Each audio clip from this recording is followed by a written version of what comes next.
À la une de l'actualité aujourd'hui, le grand port maritime, la préfecture et l'Assopamar devant la justice. L'association écologiste dénonce les travaux d'extension du port, des travaux qu'ils jugent dangereux pour l'écosystème.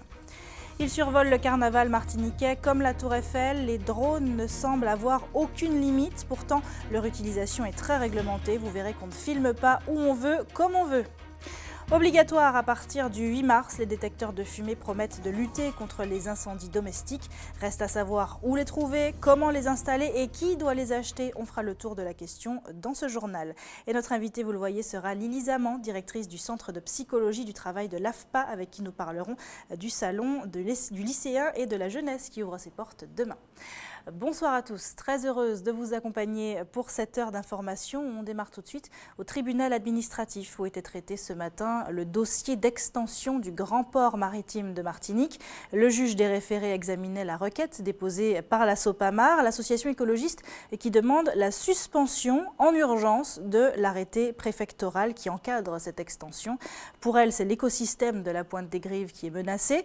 De leur côté, les représentants du grand port et la préfecture se veulent rassurants. Ils assurent que le projet revu et corrigé a désormais un impact moindre sur l'environnement. Pour eux, c'est clair, les travaux peuvent très bien s'effectuer dans le cadre de l'actuel arrêté. Guillaume Bacoul. Il y a un risque sérieux que les engagements oraux ne soient pas respectés. Il y a urgence. Selon le trésorier de l'Assopamar, Pascal Tourbillon, l'arrêté préfectoral du 10 octobre 2013 autorisant l'extension du port doit être suspendu. Rappelons qu'à l'origine, la gouvernance du grand port maritime envisageait le dragage de 800 000 mètres cubes de récifs coralliens dans la baie de Fort-de-France. Aujourd'hui, le projet serait abandonné, mais il faut pouvoir s'en assurer. Ils disent qu'il n'y aura pas de dragage. Nous disons, ok, vous dites qu'il n'y aura pas de dragage, ah ben faites-le dans un document officiel pour dire qu'il n'y a pas de dragage. Et comme ça, nous allons pouvoir aviser. Pour l'instant, le grand port a une autorisation large qui lui permet de draguer et de détruire le récif corallien et de réaliser des récifs artificiels et une mangrove artificielle. Et ça, nous n'en voulons pas. Alors, et c'est l'autorisation qu'ils ont. Donc, si aujourd'hui, ils veulent moins qu'ils le disent clairement et que ce soit formalisé par un arrêté préfectoral. Côté préfecture, on invoque une jurisprudence du Conseil d'État. Pas besoin de nouveaux référés, le nouveau projet entrant déjà dans le cadre défini par l'ancien. Un avis partagé par Maître Catol pour qui un équilibre a été trouvé entre écologie et enjeux économiques. L'arrêté concerne toujours la même opération et que les modifications qui sont apportées sont juste des modifications d'ordre technique, comme s'il s'agissait de variantes. C'est une évolution technique du dossier qui ne change pas l'objet même de l'arrêté qui est donné pour une opération d'extension. Au niveau de l'impact écologique, ça a changé, je dirais, ça a évolué plutôt de manière plutôt positive, favorable, et qui devait plutôt satisfaire l'Assopamar. D'ailleurs, l'Assopamar n'a pas manqué par voie de presse à plusieurs reprises de manifester sa satisfaction de voir qu'on tenait compte de questions qu'elle soulevait. Un délai de 24 heures ayant été accordé par le juge des référés afin de permettre aux parties de produire de nouveaux documents, l'audience devrait reprendre demain matin. A noter qu'une autre procédure a été entamée par l'Assopamar. Cette fois-ci, elle vise l'annulation pure et simple du projet d'extension. En bref, la justice ne contraindra pas la SARA à transmettre ses dossiers à la préfecture dans le cadre de la loi Lurel qui impose la transparence à toute la filière des produits pétroliers en Outre-mer. Le préfet avait demandé ces chiffres à la raffinerie. Devant sa lenteur estimée, il avait finalement saisi la justice. Hier, elle l'a donc débouté, mais son compte-rendu précise néanmoins que la préfecture a d'autres moyens pour obtenir les informations qu'elle convoite, notamment un pouvoir d'enquête. Celui-ci permettrait au préfet d'entrer dans les locaux de la SARA et de faire copie de tout document. C'est cette méthode que la justice incite la préfecture à utiliser. 10 ans déjà, 10 ans, le 16 août 2005, la Martinique était traumatisée par le crash d'un avion au Venezuela.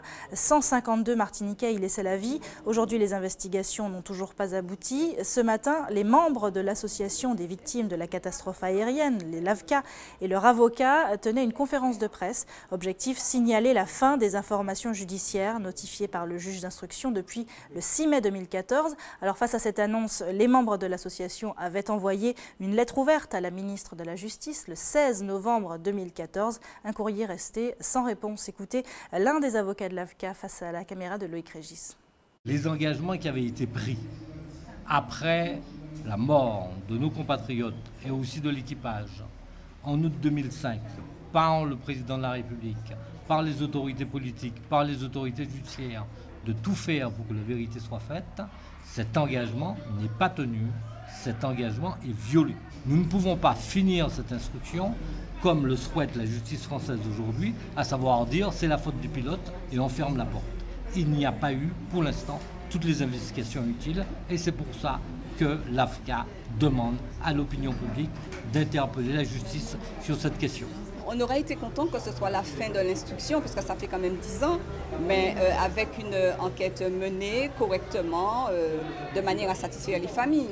Mais dès lors que le juge veut clôturer le dossier avec encore tout ça de zone d'ombre, dès lors qu'on sait qu'il refuse d'investiguer sur certains aspects qui nous paraissent essentiels, là non, nous sommes outrés et nous n'accepterons pas que le dossier se referme en l'état. Parlons maintenant d'engins qui défient la chronique, les drones en Martinique. On a pu les voir s'élever au-dessus des carnavaliers ces jours derniers. Hier, ils survolaient la Tour Eiffel et d'autres monuments parisiens. 3 journalistes d'Al Jazeera ont d'ailleurs été placés en garde à vue pour cette utilisation illégale, car si les drones sont de plus en plus utilisés, leur pratique en revanche est très réglementée. On ne vole pas où on veut, quand on veut, c'est ce que nous explique Hélène Renaud et Volana Razafi Manansoa. Une drôle de bête envahit notre ciel. Le drone débarque sur l'île dans des domaines très variés. Cet expert judiciaire fait appel à ce spécialiste de la prise de vue aérienne pour faciliter une enquête en cours. Objectif de l'appareil, prendre une vue d'ensemble de cette zone où 5 bateaux ont été incendiés fin janvier pour déterminer la cause du sinistre. Ça serait pas mal d'avoir 3 photos de détail par bateau. Tout de suite, vu d'en haut, je peux déterminer déjà quand même les zones qui ont été beaucoup atteintes, pas trop atteintes, parce que l'objectif c'est de chercher le foyer initial, l'origine de l'incendie, de là où il est parti. Donc je vais, avec une vision globale, je vais plus facilement me rapprocher de ce point d'origine. Cet entrepreneur a ouvert sa société de drones il y a 8 mois et l'entreprise compte déjà une trentaine de clients dans le tourisme, les suivis de chantier ou les inspections techniques. Un petit appareil qui connaît aujourd'hui un grand succès. Par rapport aux moyens conventionnels, à savoir les hélicoptères, le drone permet de survoler les zones à des altitudes plus faibles, à savoir de 0 à 150 mètres, par rapport à l'hélicoptère qui évolue au-delà. On a également un avantage économique et un avantage concernant le dérangement des habitants. Donc, par exemple, dans le cadre d'une intervention sur une réserve naturelle, pour ne pas déranger les oiseaux migrateurs. Ces drones se retrouvent donc partout, mais attention à la réglementation très stricte.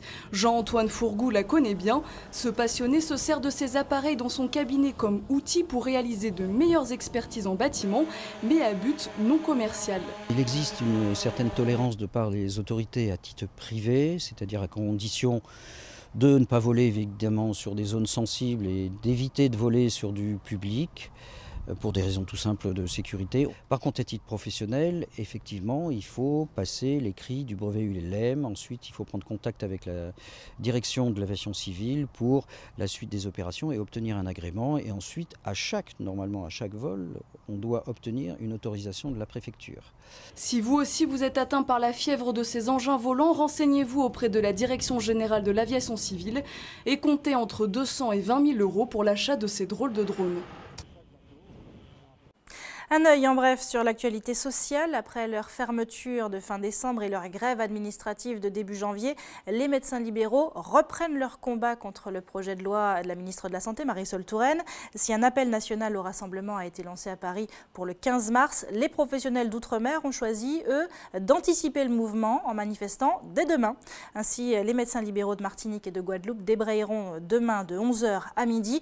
Concrètement, ils arrêteront leur consultation et prendront la parole dans leur salle d'attente pour informer leurs patients sur ce qu'implique pour eux ce nouveau projet de loi. Du côté de la Fourrière, toujours en bref, la direction déplore l'action brutale des grévistes. Ce matin, les employés non grévistes, qui représentent 70% de l'effectif total, ont été empêchés de passer. Aucun véhicule n'a pu entrer ou sortir de la Fourrière. Une première réunion a eu lieu ce matin à la direction du travail. Une deuxième devrait avoir lieu demain. En attendant, la direction déplore l'entrave des grévistes qui pénalise les professionnels et particuliers qui ne peuvent pas récupérer leur véhicule depuis 3 semaines déjà. Et puis pour refermer ce chapitre social, notez que la grève de Petit Galion à Trinité est terminée. Les salariés ont échangé avec la direction hier qui confirme que tout est réglé. Les chiffres de l'emploi ont été publiés aujourd'hui. Fin janvier, on comptait donc 52 754 demandeurs d'emploi, toutes catégories confondues en Martinique. C'est 0,5% de moins qu'en décembre, soit 287 personnes de moins. Sur un an, c'est 1,4% de moins. Pour ce qui est des chiffres nationaux, on observe une augmentation de 0,3% par rapport à décembre 2014 et de 5,9% sur un an. À noter que dans la catégorie A, qui regroupe d'ailleurs les personnes véritablement sans activité, ce sont les jeunes qui s'en sortent le mieux. 3,8% des moins de 25 ans auraient trouvé du travail. Direction Paris à présent, où le salon de l'agriculture bat son plein. Comme chaque année, la banane de Guadeloupe et Martinique y participe. Elle a son stand et elle en a profité cette année pour changer son nom. Elle s'appellera désormais Banane Française. Avec 200 000 tonnes exportées chaque année vers l'Hexagone, le nom s'adresse à l'un de ses premiers acheteurs, un acheteur qui a du mal à l'identifier sous son nom initial. Ce changement d'identité devrait donc aider à la différencier et permettra au consommateur de réaliser que quand il achète ce produit, il participe à la mode du Made in France. Le reportage d'Éric Dupuis avec Stanislas Wangen. Aujourd'hui, c'est un jour particulier sur le stand de la banane. Les producteurs arborent un nouveau t-shirt et cela peut paraître un détail, mais pour eux, c'est très important. Ça nous permet de parler à nos consommateurs de prédilection qui sont les consommateurs français et de les rassurer sur notre production et de faire en sorte que lorsqu'ils vont faire leur achat, ils puissent bien voir la différence, bien distinguer la banane des autres origines et la banane française. À l'origine de ce changement de nom, la difficulté pour la banane antillaise de trouver une vraie identité dans les étals auprès des consommateurs. Nous pouvons dire aujourd'hui que notre production est une production française parce qu'elle répond aux règles les plus sévères en termes écologiques, en termes réglementaires et aussi en termes de réglementation sociale. À côté de la banane française, restera bien évidemment Guadeloupe et Martinique, en un peu plus petit certes, mais pour les officiels, l'identité caribéenne ne sera pas perdue. Cette banane française, elle est des Antilles. Mais les Antilles, c'est la Guadeloupe, c'est la Martinique. Mais pour que les consommateurs aient parfaitement la facilité d'identifier la banane, eh bien, il fallait peut-être mieux regrouper sous ce sigle. C'est une décision qui a été prise par les professionnels, pas par moi, mais je pense qu'elle va dans ce sens de stratégie de conquête du marché métropolitain. En France, la banane est le deuxième fruit le plus consommé derrière la pomme. Une banane sur 3 vendue en hexagone provient des Antilles françaises. Il y a à noter que l'UGP BAN représente la banane à Paris, en Guadeloupe c'est LPG et Banamart en Martinique. Puisqu'on est au salon de l'agriculture, on peut noter aussi que les rhums martiniquais se sont distingués, 14 médailles d'or au concours général agricole, ainsi que de multiples médailles d'argent et de bronze. On note les performances de la favorite Cœur de Canne et de Trois-Rivières dans la catégorie rhum blanc 50 degrés. Bali, Saint-James, Fleur de Canne et Dillon se sont illustrés dans la catégorie rhum vieux 3-4 ans. Pour ceux de plus de 4 ans, on félicite Trois-Rivières, Saint-James, De Paz et Dillon. Enfin, HSE Black Sheriff s'illustre dans la catégorie rhum vieux avec indication géographique.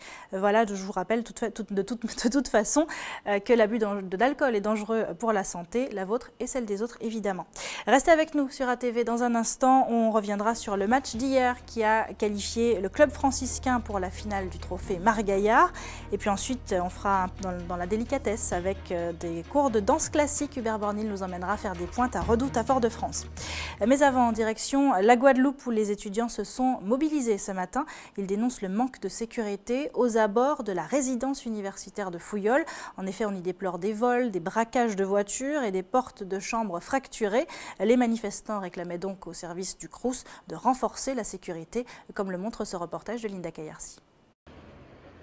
Ce matin, barrage filtrant à la résidence universitaire de Fouillol.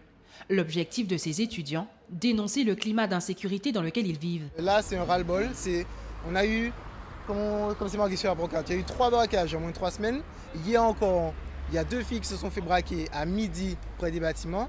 Et nous trouvons que c'est inadmissible qu'il y a des choses qui se passent comme ça sur la résidence universitaire. Là où les jeunes viennent travailler, ils viennent préparer leur avenir. Voitures, portes fracturées, squatteurs rythment le quotidien d'Éloïc habité par la peur. Ici on a trouvé la chambre où on a trouvé le squatteur qui a défaussé la porte pour y rentrer. Il a passé au moins 2 semaines faciles ici, voire plus. C'est quelque chose qui t'inquiète? Ah oui, beaucoup, parce qu'on est en insécurité au Poussin pour l'instant. Pour les locataires de la résidence universitaire, les bâtiments sont de véritables passoires. Fenêtres, grillages, portes ne résistent pas aux actes malveillants. Donc s'il faut résumer, presque toutes les chambres ici, on a tenté de les ouvrir, de les cambrioler. Même au dernier étage là-haut. Pour assurer leur sécurité, certains étudiants ont dû faire poser des plaques en acier de renforcement pour verrous, mais pas seulement. On a été obligé de former des groupes, une sorte de milice qui patrouillent la nuit pour éventuellement attraper les gens qui viennent faire des bêtises au Crous, qui viennent casser les voitures, qui viennent faire des infractions, des choses comme ça. Donc, c'est pas à nous de faire ça. Aujourd'hui, les étudiants de la résidence universitaire de Fouillol attendent des services du Crous, des solutions concrètes et pérennes pour étudier en toute sécurité. Et puisqu'on est à l'université, restons-y, l'université toujours confrontée au problème de répartition du budget entre les 2 pôles de Guadeloupe et Martinique. Dans une lettre adressée au ministère de l'Enseignement supérieur, la présidente de l'Université des Antilles se tient à la disposition du ministère pour trouver des solutions aux problèmes d'ordre budgétaire et mobilier depuis le départ de la Guyane. Objectif, assurer l'avenir de l'UA. Le dialogue et la concertation sont donc les maîtres mots afin de garantir une équité entre les 2 pôles. En ce sens, ce matin, une conférence de presse a eu lieu au pôle de Guadeloupe. Écoutez le vice-président délégué à la politique financière et patrimoniale de l'UA. Il répond à Linda Kayarsi. Tous les établissements d'enseignement supérieur en France et donc dans les départements d'outre-mer subissent des problèmes, puisque nous ne savons pas à l'heure actuelle quelles seront les dotations qui seront données aux établissements supérieurs. Ceci dit, piloter un établissement ne nous empêche pas de prévoir et de commencer à discuter, ce que nous avons fait par l'intermédiaire d'une discussion avec les vice-présidents de pôle pour anticiper et voir comment nous pourrons, partager avec des clés de répartition une dotation qui est d'ores et déjà insuffisante. L'éducation, il en sera également question demain lors du 22e salon du lycéen et de la jeunesse martiniquaise au stade de Pierre-Aliquer. De 9h à 19h, les jeunes en quête d'informations relatives à leur orientation professionnelle se presseront devant les stands, car l'orientation professionnelle n'est pas à prendre à la légère. On en parle avec notre invitée Lily Zaman. Bonsoir. Bonsoir. Merci d'être avec nous. Vous êtes directrice du Centre de psychologie du travail de l'AFPA Martinique. En quoi est-ce capital, dès le départ, de bien réfléchir à son orientation ? Réfléchir à son orientation, je crois actuellement, c'est devenu un passage incontournable. La raison première, c'est que nous sommes dans un monde d'incertitude sur le plan professionnel. Et c'est vrai que les facilités qu'on avait avant pour pouvoir accéder à un métier ne sont plus les mêmes. Donc, dans la mesure... Voilà. Comme ça, c'est compliqué. Et dans la mesure où le choix professionnel est un choix pour le reste de la vie, et je crois qu'il est nécessaire de rassembler tous les éléments qui permettent de bien identifier la cible professionnelle que l'on choisit. Alors comment on identifie justement? Quelles sont les difficultés de ce choix d'orientation? Alors vous savez, l'orientation c'est un processus, c'est un processus d'accompagnement qui ne se fait pas malgré l'individu, ça se fait avec l'individu. Il faut qu'il y ait une participation active de l'individu parce que la personne qui accompagne est là pour aider à mettre du sens, à identifier ce qu'on a en soi et qui touche à beaucoup de domaines. Je crois que c'est vrai qu'il est peut-être difficilement compréhensible pour des gens de se dire qu'on est obligé de travailler sur ses valeurs pour pouvoir faire un choix professionnel. On est obligé de travailler sur ce qu'on aime faire, sur ses capacités, sur ses compétences, sur ses projections, sur ce que l'on attend de métier. Sur ses propres envies, pas sur les envies des autres. Voilà. Parce qu'il y en a qui font un métier parce que ma copine fait, parce que ma maman voudrait que je fasse, etc. Et c'est sur ce que moi, je vois que ce vers quoi j'ai envie d'aller en tant que professionnel. Et c'est vrai que c'est ce travail qui est fait dans un processus d'orientation avec le candidat, hein, qu'il soit scolaire, qu'il soit adulte et en recherche d'insertion professionnelle. Alors justement, ceux qui sont en recherche d'insertion professionnelle, c'est plutôt ça votre cible, les demandeurs d'emploi, parce que c'est vrai qu'on pense souvent aux élèves de terminale quand on parle d'orientation, mais il n'y a pas que. Des demandeurs d'emploi, il y en aura aussi sur le salon demain, puisqu'il s'adresse aux jeunes jusqu'à 30 ans. Jusqu'à 30 ans. Quelle information peuvent-ils trouver auprès de vous? Alors, sur le stand de l'AFPA sur le stand de l'AFPA, ils vont trouver des informations qui sont relatives à l'aboutissement de la formation qu'ils vont effectuer, et parce que les formations débouchent sur un titre professionnel. Et c'est vrai que beaucoup de gens ignorent que le titre professionnel est homologué. C'est un diplôme qui est reconnu au même titre que les diplômes d'éducation nationale. Ce diplôme, il est séquencé, ça veut dire que la formation est découpée en modules. À l'issue de chaque module, le candidat obtient un diplôme, ce qu'on appelle un certificat, qui peut déjà lui permettre d'accéder à une activité professionnelle. Et c'est vrai qu'à la fin de la formation, c'est l'ensemble de tous ces certificats qui valident la formation. Et c'est vrai que la formation homologuée, un parallèle est fait avec les diplômes d'éducation nationale, mais on parle d'un côté de titre professionnel et de l'autre côté de diplôme d'éducation nationale. Donc ça sera l'occasion de voir un petit peu la différence entre tous ces titres. De clarifier les choses avec les personnes qui vont se présenter à nous. Merci beaucoup Lily Zaman d'avoir été avec nous. On vous retrouve donc demain sur le salon du lycéen et de la jeunesse. Merci encore. C'est moi qui vous remercie. Allons maintenant lutter contre les incendies domestiques. C'est l'objet de cette nouvelle obligation. Dès le 8 mars, toutes les habitations devront être munies de détecteurs de fumée. Il ne vous reste qu'un peu plus d'une semaine finalement pour vous équiper. De nombreuses questions se posent alors. Mais qui, du locataire ou du propriétaire, doit procéder à l'installation? Quel modèle choisir? Que faire en cas de pénurie dans les magasins? Le point avec Océlia Cartès et Julien Goudichaud. Dans les magasins spécialisés, c'est le grand rush. On est à la limite de la rupture de stock. Les ventes ont explosé depuis la mise en service au mois de décembre. Donc au bout d'une semaine, nous avons reçu 200 unités qui se sont écoulées au bout d'une semaine. Nous sommes tombés en rupture par la suite parce qu'il n'y en avait plus sur nos 8 magasins en Martinique. Ici aussi, à quelques kilomètres, les étalages dédiés aux détecteurs incendies sont presque vides. Le rayon est assez vide, puisque tout simplement ça part très très vite. On en a reçu 1000 à peu près, c'est parti au bout de 3 jours. En Martinique, la campagne bien équipée, bien préparée, je suis en sécurité, lancée fin janvier pour appeler les Français à s'équiper a été entendue. Mais voilà, le prix reste encore un frein. Le monsieur m'a dit qu'il n'a pas le modèle d'entrée de gamme et 37,25 €. Ça fait cher vu qu'il en faut plusieurs. Donc bon, on va repasser ou éventuellement regarder autre part. Quant aux questions, où placer l'appareil ou bien encore à quoi correspond-il? Seul un professionnel habilité peut vous aider à y voir plus clair. Le but, c'est de placer le détecteur de fumée en haut du local où on est susceptible de s'endormir, de façon à ce que le signal sonore, qui est celui-ci, puisse nous réveiller et qu'on puisse évacuer les locaux avant d'être asphyxiés. Et attention, si vous le faites installer, vous avez systématiquement donc, ce document-là à renvoyer à votre assureur rempli, comme quoi que vous avez bien fait l'installation de détecteurs chez vous. Une fois l'attestation remise à son assurance, un processus s'enclenche. L'assureur ne peut se prévaloir d'un défaut d'installation. Est-ce que l'assuré peut prétendre à une réduction de sa prime d'assurance? Oui, c'est prévu dans le cadre de la loi Hamon. Il peut négocier une minoration de sa prime d'assurance, sachant qu'aujourd'hui, cette minoration n'est absolument pas quantifiable. L'installation des détecteurs est d'autant plus pressante. Selon les pompiers, les incendies domestiques font entre 600 et 800 morts et plus de 10 000 blessés, dom-tom compris, chaque année. 2-1, le club franciscain a perdu la bataille, mais il a néanmoins gagné la guerre. Fort de leur avantage du match aller, remporté 2-0 contre le Golden Lion, les hommes de Jean-Marc Civaux se sont qualifiés pour la finale du trophée mutuel Margaillard hier soir.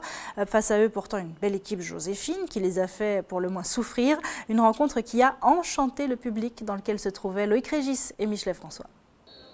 Le début de rencontre est nettement à l'avantage des Joséphins qui démarrent le match au retour avec 2 buts de retard. Les joueurs du Golden Lion en rouge se distinguent dès la première minute avec cette frappe de Kevin Delivry qui passe à côté. Quelques minutes après, ce même Delivry joue les troubles faites dans la surface franciscaine après une faute non sifflée sur le gardien Loïc Chauvet. L'attaquant Joséphin touche le poteau, un fait de jeu fortement contesté par les hommes de Jean-Marc Civaux. Les goldenistes monopolisent le ballon et mettent une grosse pression sur le camp adverse. La belle frappe de Baudaison est détournée par un Chauvet vigilant. Il faut attendre la demi-heure de jeu pour voir la première action franciscaine. Lancée par Mingé, Yann Timon tente le lob, mais ce n'est pas assez appuyé pour ajuster Ricardo Bertrand. Juste avant la pause, les franciscains prennent les devants. Superbe action amorcée par Patrick Persin qui trouve le relais avec Yann Timon. Le centre parvient à Kendrick Ago. 1-0, c'est le score à la pause. Au retour des vestiaires, les Joséphins ne baissent pas les bras, bien au contraire. Ils proposent encore du beau jeu et se créent de nombreuses occasions. José Goron, tout juste rentré en jeu, trouve la tête de Wilson Nat. Le Golden égalise à la 60e. Quelques minutes après, Chauvet s'incline de nouveau, cette fois sur une frappe de Jordi Bouriel. 2-1 pour les hommes de Guy-Michel Nizas. Le suspense est relancé, mais les franciscains ne craqueront pas malgré de belles occasions joséphines. On assiste à une fin de match tendue. À noter 2 expulsés côté franciscain. 2-1, score final, une défaite sans conséquence. Dans la douleur, les partenaires de Patrick Persin obtiennent leur qualification. On savait qu'on avait déjà 2 buts d'avance, donc on jouait en contre. Mais lorsqu'on accepte de subir comme ça, il faut concrétiser les occasions. Parce qu'à force de subir, c'est clair, c'est mathématique. L'expérience nous a prouvé que chaque fois qu'on subit, une équipe subit, on est obligé de flancher un moment. Et c'est une très belle équipe, le Golden Lion. Je pense que c'était la finale avant la lettre. On ne va pas faire la fine bouche, on est qualifié ce soir. On avait déjà fait la moitié du chemin au match aller. Donc c'est tant mieux pour nous et puis à nous de travailler pour pouvoir gommer certaines erreurs qu'on a vues ce soir. C'est dommage parce qu'il y avait de la place, pour pouvoir se qualifier ce soir. On a eu énormément de possibilités, comme au match aller. Mais je pense que le match aller nous élimine quand même, puisqu'on gagne 2-1, on perd 2-0 chez nous. Donc malheureusement, il nous reste encore 2 compétitions. On a déjà perdu 2, donc on va s'atteler à travailler pour pouvoir effectivement au moins gagner un des 2. La finale du trophée Mutuel Margaillard se disputera le 25 mars. Le club franciscain devra croiser le fer avec le Sirocco et le CS Moulins de la Guadeloupe. Le deuxième qualifié martiniquais sera connu ce soir. L'autre demi-finale oppose le RC Rivière-Pilote au club colonial. C'est l'heure de notre coup d'œil quotidien sur vos quartiers. Tout de suite, le JT des communes.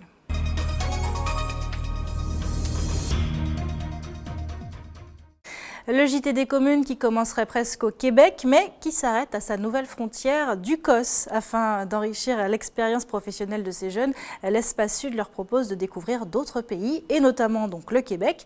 L'offre cible surtout les jeunes en insertion professionnelle de 18 à 35 ans qui souhaiteraient améliorer leur anglais et parcourir d'autres contrées. Parce que les voyages forment la jeunesse, le reportage d'Élodie Toto.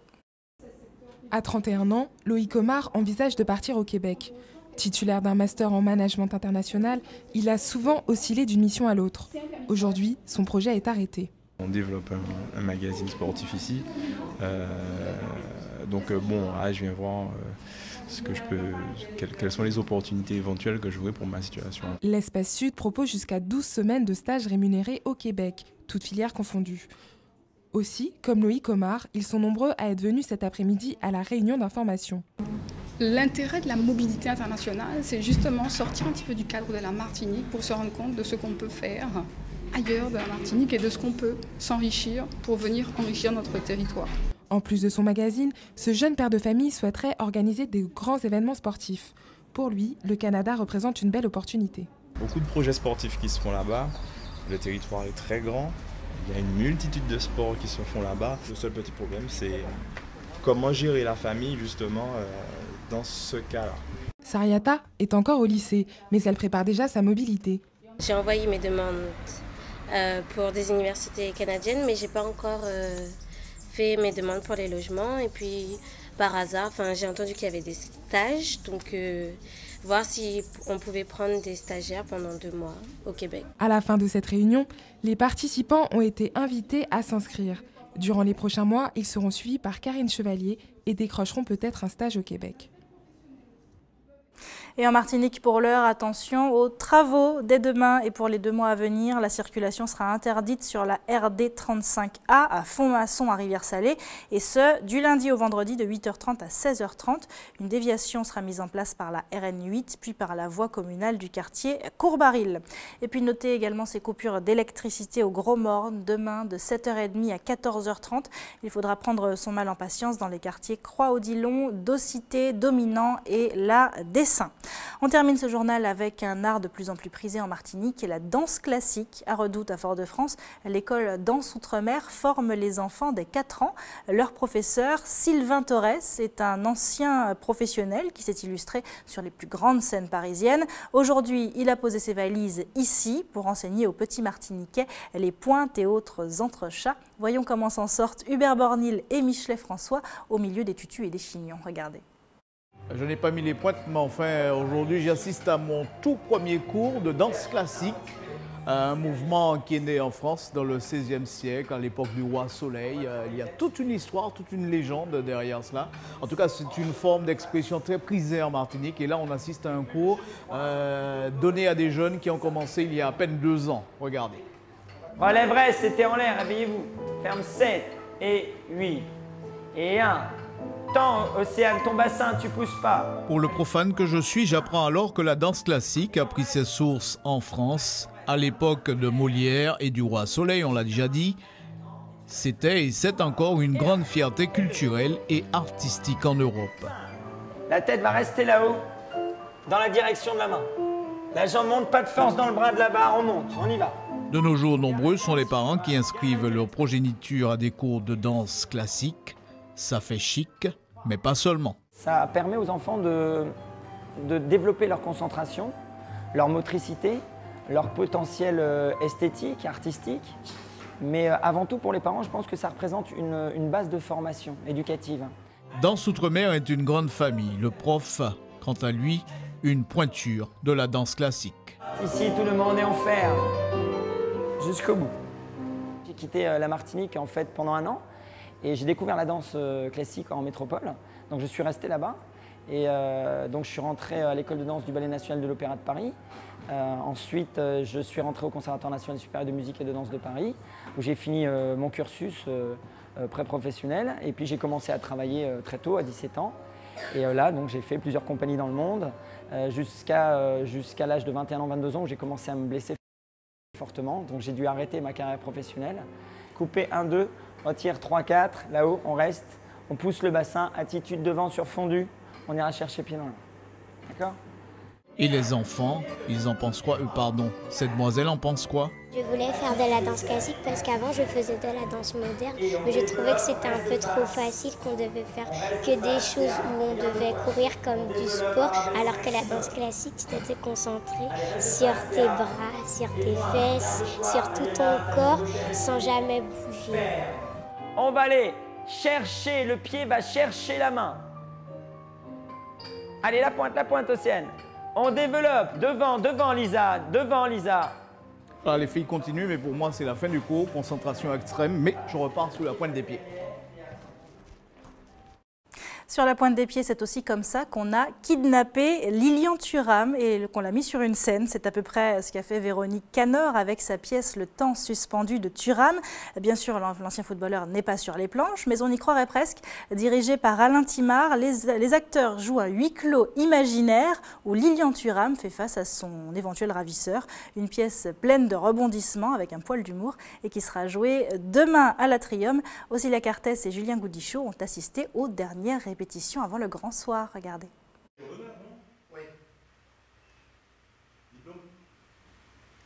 Études, qualification. Champion d'Europe du monde. Qualification pour votre métier actuel. Quel roi. Quel monde. Un pantin ordinaire dans le... C'est un personnage à l'origine lambda, entre guillemets ordinaire, une femme, des enfants, un travail, assureur, agent d'assurance. Et puis il se passe quelque chose dans sa vie qui est un déclic et il bascule. Qui? Le monde, les gens. Qui? Le pays, vous? Et vous avez ressenti quoi? J'en sais rien. Je m'en souviens plus. La vérité. De la satisfaction personnelle, hein? Dites-le, de la satisfaction personnelle. Oui, si vous y Ne vous fiez pas à la personne qui est devant vous. C'est peut-être ça le message profond. Et puis, également, essayez d'être vous-même. Le pays, vous? Et vous avez ressenti quoi? J'en sais rien. Je m'en souviens plus. Il va être plutôt interrogé. Face à Eugène, il va, à mon avis, se transformer légèrement dans l'instant et dans le futur.